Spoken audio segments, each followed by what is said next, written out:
kiroho zinazomwezesha mtoto kujisikia kuwa ni sehemu ya fumbo la mwili wa Kristo, yaani kanisa.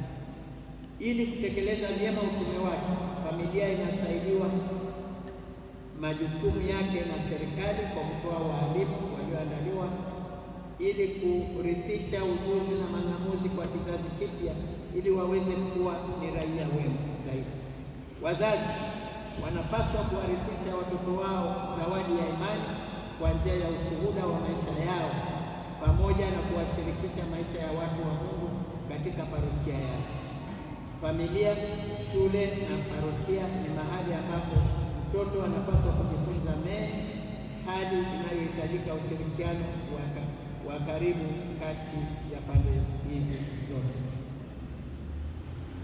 Jambo la 9, familia ya Nazareti ni kielelezo cha familia.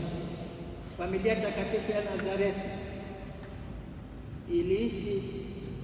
waliishi kama familia nyingine yoyote inayosimikwa katika upendo, kufanya kazi kwa juhudi na maarifa.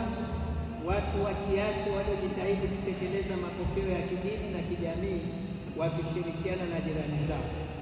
Walikuwa ni wacha Mungu na walitekeleza wajibu wao wa kiroho kadiri ya sheria.